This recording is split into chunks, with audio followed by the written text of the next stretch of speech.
Poem of the Week, number 12, Dog Days by John Whitworth, 1945 to 2019. First published on the 1st of October 2021. Dog Days.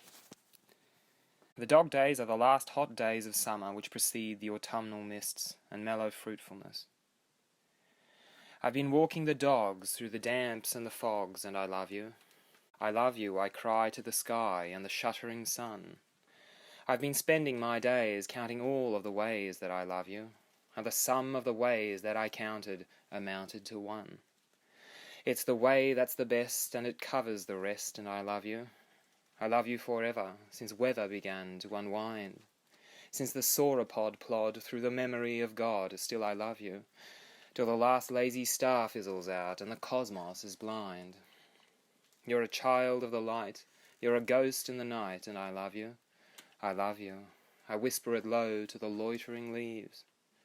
You're as flash as the flight of a meteorite, and I love you.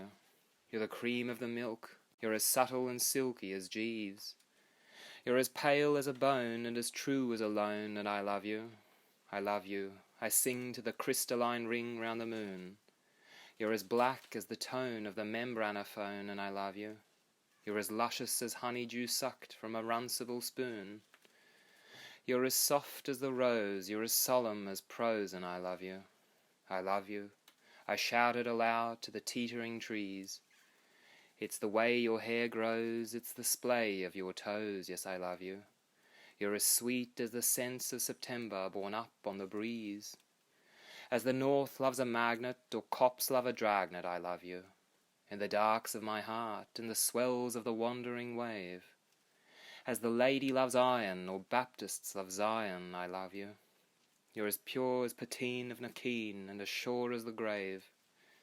You're so fresh, you're so funny, so bang on the money, I love you. As a packet of vinegar crisps loves a lager and lime. You're so slick, you're so smart, so exclusive as art, and I love you.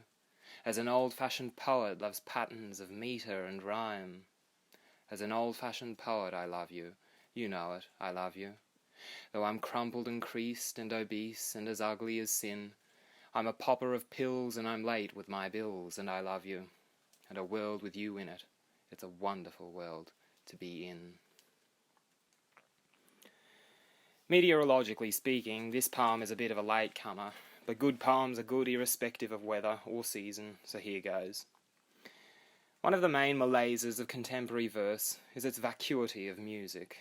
Even among many of today's reputable poets, one gets the impression that they must seriously believe that a haphazard scattering of prose somehow constitutes poetry. Coupled with a language that is often anything but playful, intellectually abstruse, or just plain incomprehensible, one sometimes even suspects, perhaps, that they are masking a painful lack of poetic skill. But writing formal verse in today's day and age, there one can hardly hide. The formalist in any art is far more brazen, for he unbares his skill more nakedly to the critical eye. It is easy to spot a bad formalist, even for readers who do not read much poetry, but it is hard, even for the shrewdest critic, to call out and expose a bad writer of free verse. Bad formal verse is stony thoroughfare, but I prefer that breed of line and square, the languid labourer of foot and rhyme who suffocates his word but makes it chime, to the mediocre dribbler of haphazard line breaks and indentations. By saying this, I really don't want to give the idea that I am an opponent of free verse.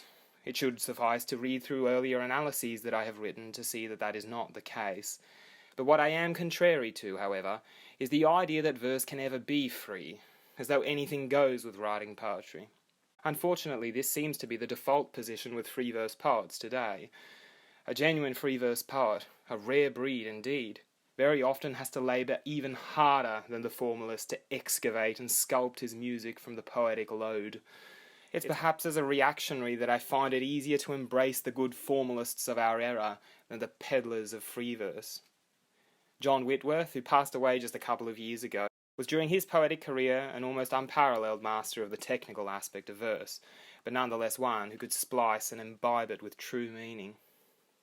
He certainly deserves a greater readership. Form. 4 stanzas. The metre is predominantly written in anapests, Note the recurring pattern of internal rhymes with end rhymes. Analysis. The poem is set during the last sultry days of summer, that period of blurred lines that dawdles into the autumn. The poet is out walking his dogs, reflecting on the ways that he adores his beloved. In some way, there is hardly more to this poem, even if it is of some length.